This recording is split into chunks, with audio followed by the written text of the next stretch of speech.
Hello students. आज हम MA third semester की हिस्ट्री का जो 335C जो मॉडर्न हिस्ट्री जिसने ऑप्ट किया हुआ है हिस्ट्री में, उसके प्रीवियस ईयर के क्वेश्चंस पेपर के ऊपर बात करेंगे और साथ में ही जो इम्पॉर्टेंट टॉपिक इस बार आपको एग्ज़ाम में पूछे जा सकते हैं उसके ऊपर भी बात करेंगे।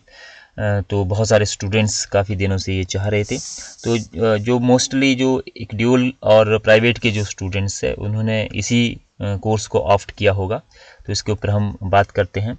ये आपका कोर्स है, ऑप्शनल है ये 335C constitutional and administrative history of India from 1765 to 1947।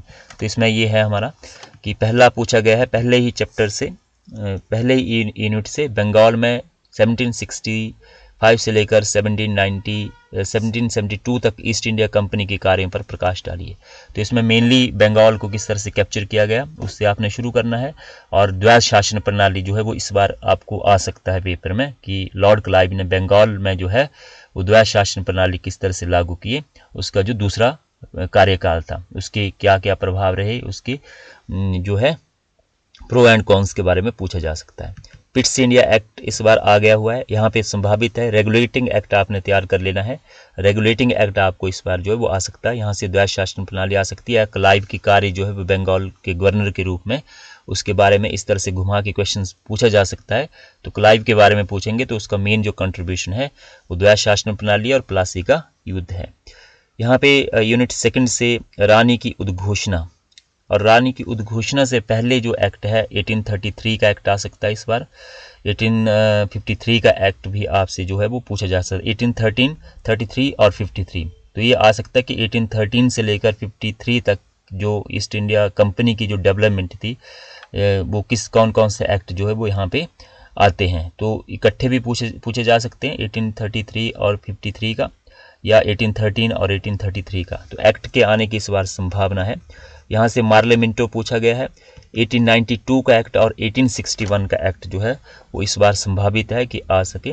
1861 का भारतीय परिषद अधिनियम और 1892 का भारत परिषद अधिनियम ना। तो दो पार्ट में हम इसको डिवाइड करते हैं। पहले 1858 से पहले की जितने भी एक्ट है वो है चार्टर एक्ट। उसमें एक बात रिपीट की गई कि कंपनी का जो शासन था उसको बढ़ाया गया अगले 15 वर्षों के लिए, लेकिन क्योंकि 1858 की जो ये प्रोक्लेमेशन थी महारानी विक्टोरिया की, इसके बाद अब आते हैं भारत परिषद अधिनियम, क्योंकि हमारा जो इंडिया का शासन है वो ब्रिटिश क्राउन के अधीन यहाँ पे आ चुका है। तो यहाँ पे आपने 1861 और 1902 का एक्ट जो है वो उसको देख लेना है।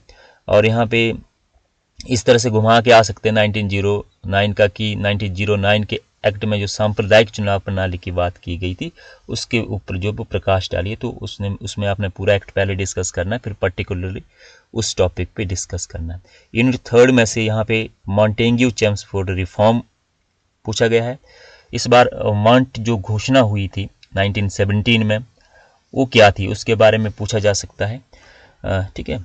या जो है यहाँ पे दो क्वेश्चंस इसी में से आए हुए हैं कि द्वैध शासन प्रणाली डायरकी सिस्टम जो था आपका उसके बारे में पूछा गया है कि इस एक्ट के तहत जो डायरकी सिस्टम था उसको किस तरह से लागू किया गया था, है ना। द्वैध शासन प्रणाली की प्रकृति और कार्य प्रणाली का आलोचनात्मक परीक्षण कीजिए, है ना।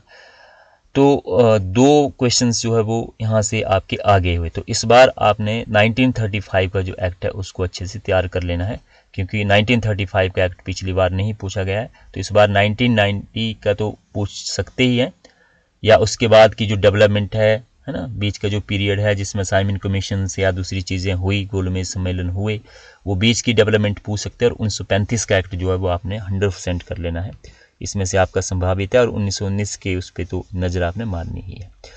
यहाँ पे पूछा गया भारतीय स्वतंत्रता अधिनियम 1947 और मुस्लिम लीग का विवरण दीजिए।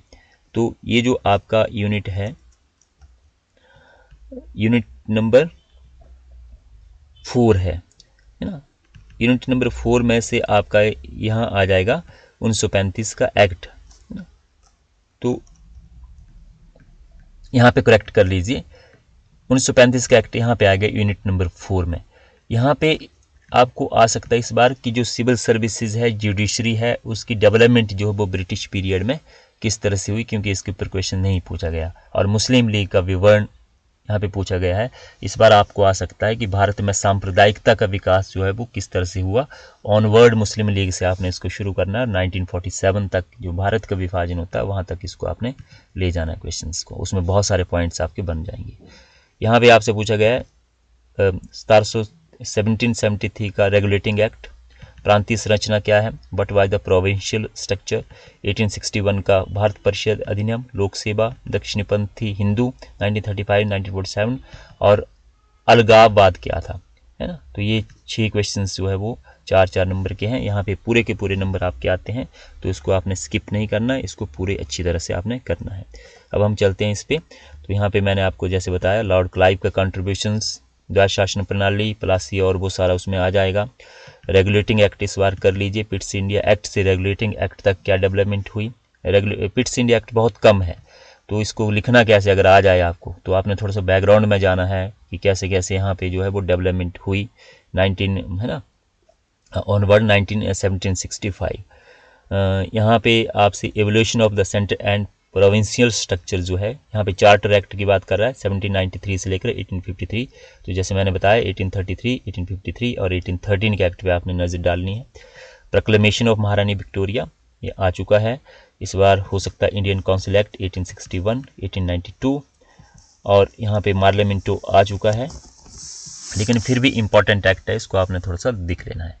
यूनिट 3 में से Montagu Chelmsford reform 1919, diarchy system इसका ये है, डायरकी सिस्टम, ठीक है। तो 1919 का एक्ट तो देख लेना है आपने, डायरकी सिस्टम उसी में ही है। और इस बार संभावना है कि सिविल सर्विसेज का विकास, पुलिस, जुडिशरी और local self government, Lord Ripon का जो है वो स्थानीय स्वशासन क्या था, उसके ऊपर प्रश्न आपसे पूछा जा सकता है। और इसमें से लास्ट यूनिट में से 1935 का एक्ट इस बार 100% संभावित है।